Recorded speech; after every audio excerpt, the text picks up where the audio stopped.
Assalamualaikum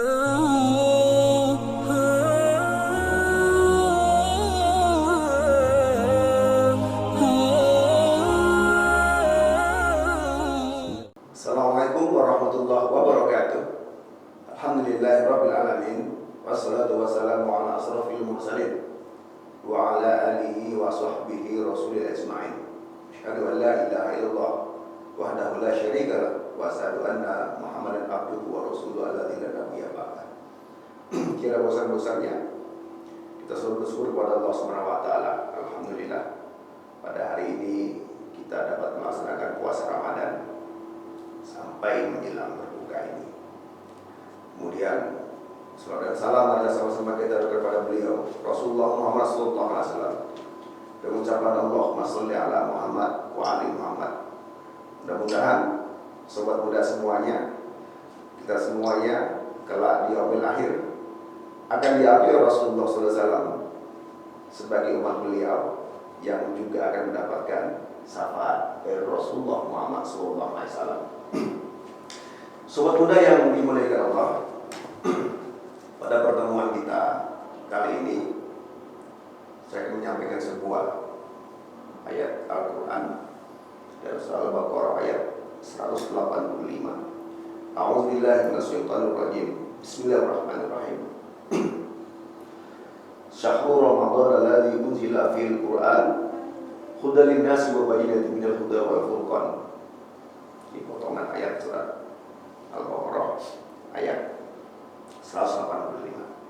Sobat muda yang dimuliakan Allah, bulan Ramadan adalah bulan diturunkannya Al-Quran. Maka Ramadan juga disebut dengan Syahrul Quran. Ramadan disebut dengan bulannya Al-Quran, Syahrul Quran.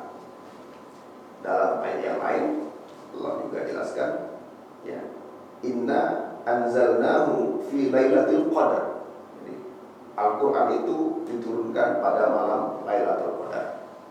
Dan Lailatul Qadar itu hanya ada di bulan Ramadan.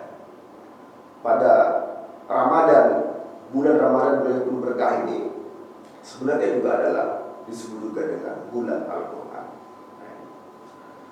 Mengapa ini menjadi penting kita bahas pada kesempatan kali ini? Karena memang Al-Quran itu yang pertama adalah sumber hukum kita, petunjuk bagi manusia. Dalam surat Al-Baqarah tadi, ya, disebutkan Syahrul Ramadan alladzi unzila fil Qur'an hudan linnas, petunjuk, ya, kompas dalam kehidupan kita. Al-Quran itulah yang membuat kita manusia menjadi mulia. Kenapa? Karena ini guidance dari Allah Subhanahu wa taala. Dan di bulan Ramadan, ya, salah satu amalan utama adalah membaca Al-Qur'an. Dan banyak hadis-hadis, ya, yang menjelaskan tentang keutamaan membaca Al-Qur'an ini, mempelajarinya.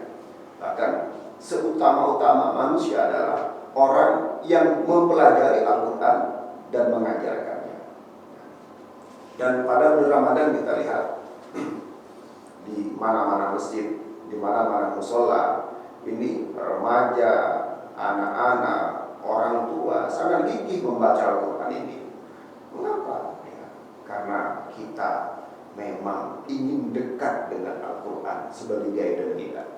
Hanya saja masalahnya adalah ketika kita sudah membaca Al-Quran, cukupkah sampai di sana? Ya, maka ketika kita menjadikan Al-Quran ini hudan, petunjuk dalam kehidupan kita, pertanyaannya adalah, adakah cukup kita hanya membaca Al-Quran ini? Walaupun memang membaca, ya Rasulullah katakan itu diberi pahala yang luar biasa. Bahkan mendengarnya pun kita diberikan pahala juga. Akan tetapi cukupkah sampai sana? Ya ternyata tidak, kan itu. Dan ibaratnya apa namanya? Sebuah pena nih. Pena ini gunanya untuk menulis. Kalau hanya dijadikan, diletakkan di sini, ya kita nggak tahu nih apa gunanya. Hanya untuk pajangan saja.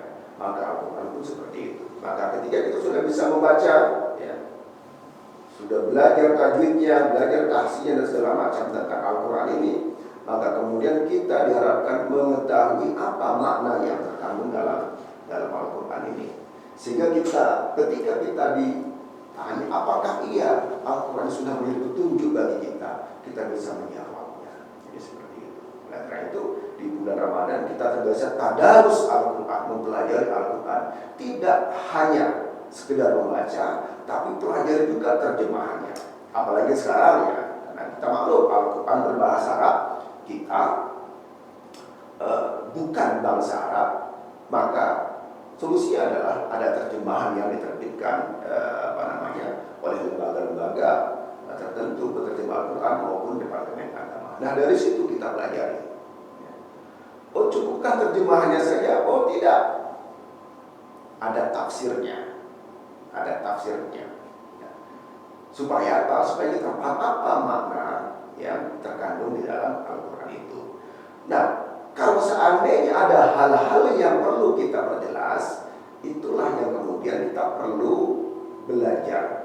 Kita perlu mendatangi sumber-sumber pemateri-pemateri, ustadz-ustadz, buya-buya yang bisa menunjukkan dalam memberikan penjelasan tentang tafsir-tafsir Al-Quran ini. Nah, insya Allah kalau seperti itu, Al-Quran akan menjadi pegangan kita, ya, akan menjadi kompas kita, ya, akan menjadi petunjuk kita, membawa kita kepada surga. Ya. Al-Quran akan menuntun kita kepada surga. Mudah-mudahan sekali lagi dalam bulan Ramadan ini sama-sama kita belajar Al-Quran. Ya, kalau memang di bulan selain Ramadan kita mungkin dengan kesibukan masing-masing itu lalai dengan Al-Quran, maka di bulan Ramadan jangan sia-siakan.